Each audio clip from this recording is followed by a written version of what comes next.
colossal event. You got me and Francis Ngannou here, you know, the UFC, former UFC. Everyone said he was an idiot for walking away from the UFC. And now all of a sudden he's a genius, isn't he? Guy's about to make $10 million. Come on!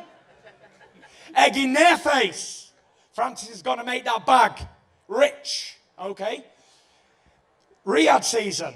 Here's a little fun fact none of you know. I've actually fought at the Riyadh season before, back in 2019, at the WWE Crown Jewel. I actually knocked out the monster among men, Braun Strowman.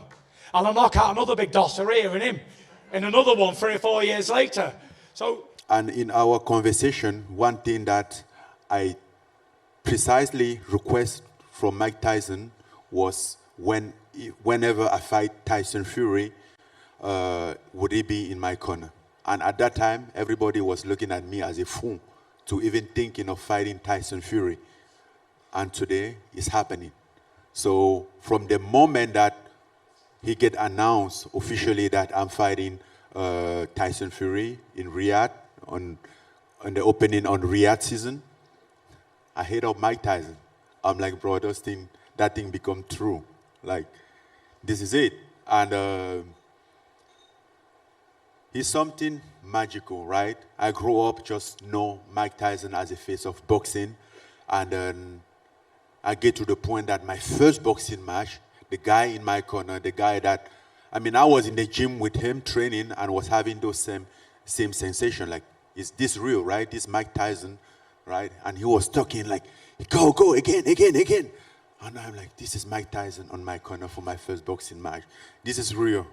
And even that, after training, after we're done, I get ready to get home. And now I'm like, man, one more.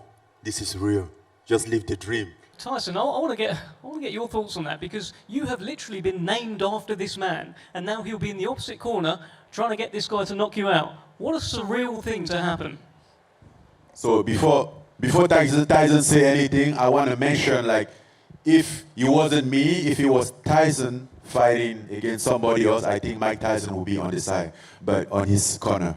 But too bad for him, Mike Tyson loved me more than him. Too bad, Tyson. It's actually hurtful, isn't it? I'm about to cry my eyes out here. I know that if it was personal and not business, then I'd take it seriously.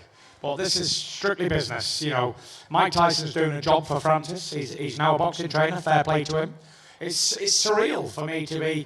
Imagine a newborn baby being named after a boxing champion, and then all of a sudden you're named after him. You become world heavyweight champion, and then the world heavyweight champion is now fighting somebody else, and now the guy you named after is training the guy.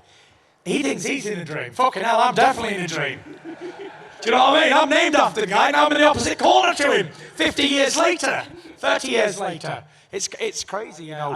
But one thing I do have to say is it's got to take me out off to Francis. Yeah, I seen the video of him hitting the pad thing. Listen, the guy's a big puncher. You can see he's very big and strong and very well built. But, you know, I fought big punchers before, like Deontay Wilder, and I even fought the old Dr. Steelhammer, Vladimir Klitschko. And the one thing that both of them had in common were they both were massive punchers, but they both couldn't land it when it counted.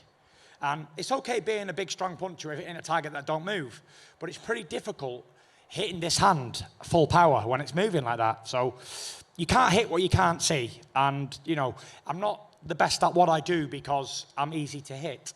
I'm the best at what I do because I'm the most elusive world champion in history. And that's facts. ESPN will back that up.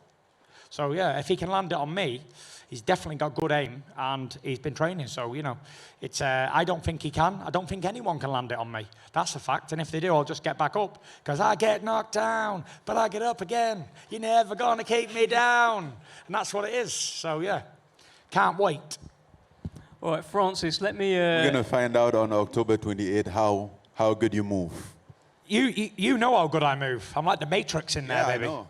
And you know I'm going to find you. I know you can fight, and I know you can punch hard too. So I know it. I'm not underestimating it. I'm expecting a tough fight.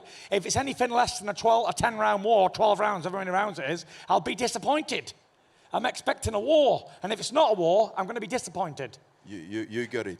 You get your war. We're both being paid a lot of money from the moment that you signed for this fight. So we're going to entertain. So this no is doubt entertainment. about it. I'm coming for everything. Good, and so you should. And if you beat me, you become the lineal world heavyweight champion. It goes back to the days of John L. Sullivan, the man who beat the man who beat the man who beat the man, going back to the olden days. You will be the Uno, #1 in the division. So yeah, fantastic opportunity, and fair play to you if you can do it. I'll walk across the ring, shake your hand, give you a kiss, and take you out for a beer. Alcohol free, of course. If he does land, good night. Lies off. I mean, what do you think will happen? Oh, I'm going to ask Tyson. I'm not going to say. I mean, not to mention that this is a heavyweight fight, and that's what is very excited about heavyweight. We know that everybody in the heavyweight division can knock everybody out.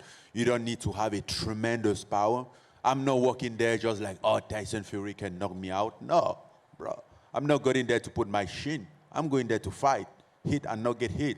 I think that's the rules of boxing, and that's why I'm very aware of that, and that's why I'm taking this very serious in all the components of the discipline. I can't have a comment until I felt his power. Remember when I got the old Alabama Slammer up on stage and said, hit me in the face, go on. I wanted to feel his power. I haven't felt Francis's power, so I don't know. I don't know what it's going to be like. Is it going to be like so much different to any other heavyweight I've ever fought? Probably not. Will it bounce off me? Probably so, because I'm bulletproof. It's one of them things. It's like so many people have tried knocking me out before or beating me, and I've been successful for 15 years in a row, 34 contests and 2-time undefeated champion. So, you know, I've heard it all before, all of the bullshit that fighters like to say, I'm going to do this, do that. Listen, good luck to him in his training camp. Good luck to him and his trainers and Mike Tyson and his other trainer over there. I've met him in Vegas a few times. And that's it. Bring your A game and let's have a fight. Let's have a fucking fight. That's what we're being paid to do. All this talking, it is what it is. But at the end of the day, we're going to go in there and we're going to fight. We're going to put on a show. He's a world champion in fighting, okay? Not a world champion in tennis. He's not a world champion in basketball. He's a fighting world champion. And I'm a fighting world champion, so the best man will win. There is no two ways about it. Whoever's the best on the night will win the fight. That's it. And Tyson, World champion in boxing, because in fighting, I think you are very limited in general. Just No, precise not boxing. fighting, because I think I can beat Fighting you in the in cage. general, you're very limited. I would kick your ass in a cage, no problem. No, you can't dare. You can't even 100%. think about that. 100%. But just focus on I'll beat you in the boxing ring, Just and then I'll focus kick on your ass in a season, cage. and then we will see after. 100%. I'll beat you at boxing, I'll beat you in a cage. No problem. No, bro. No problem. Focus on No, boxing. no problem. For right now. Best That's at what you can boxing, do. and I'll beat him in a cage fight. No two ways about it. Well, He doesn't want to weigh in fat and heavy, and I'm sure he won't, but you know what I'm trying to say. For sure. I mean, we saw Wilder come in heavier in the second Tyson Fury fight, and he didn't look any better for it. I feel like Ngannou's going to benefit by being All right, lighter. here we go, boys. Let's Shirts come off back already. to that. Let's just take a look at what is going on. To take his shirt off. Do we think he's going to take his shirt off? That's what Tyson's trying to get him to do. I'll tell you what, it doesn't matter what shape Francis Ngannou's in, he's going to be in better shape right now than Tyson Fury is. No, he's not going to do it. I think he's probably someone that if you tell Francis to do it, he'll probably not do it just because you're asked him to.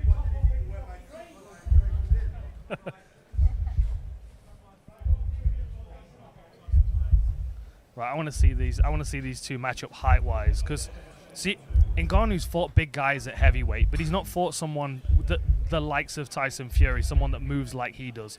We've got tall fighters in MMA, you know, Volkov and Struve, but this is a different thing, because he knows how to fight like a big man. The difference in height isn't as I thought it was going to be much greater. There's only a couple of inches there. I thought that Tyson would have had a lot of advantage in that department. I'd be interested to see the hand size as well. Ngannou's got massive hands. Yeah. The UFC have to make special gloves for him. Really? Yeah. Oh, Yeah. wow. Yeah. Does that mean he'll get special boxing gloves then? I don't know. I'm not You sure. might have to, depending on which gloves you have. Like there was gloves that I liked. I have small hands, but there were some gloves that were actually tight on me, believe it or not. So, I mean, you've got to probably make a set of gloves in the shipyard for Francis. There's a few cows worth of leather, that's for sure.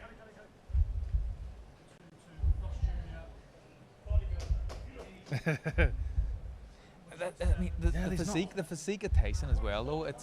It's actually mad that he can get up on his toes and move around. And, you know, look at the shape of him. It's not pretty on the eye, but he can do it. It doesn't make sense. Right, and there's an efficiency to that kind of frame at heavyweights as well, isn't there? I mean, you know, you look at Ngannou, and yeah, he looks like an Adonis, but there's a cardiovascular cost to carrying that muscle tissue around, right? Like, you know, you look at the likes of Butterbean and some of the big heavyweights in the past. Roy Nelson in the UFC was a big heavy dude that was undersized, but he could move well and he could punch, you know. We definitely can't assume that the optimum heavyweight frame is anything like Ngannou's, because it might not, especially over rounds. Yeah, we look at, I mean, prime example is AJ. He's been criticised for blowing out, and he's, you know, a muscular specimen, and that's a criticism that's always thrown at him. Tyson Fury has never been criticised.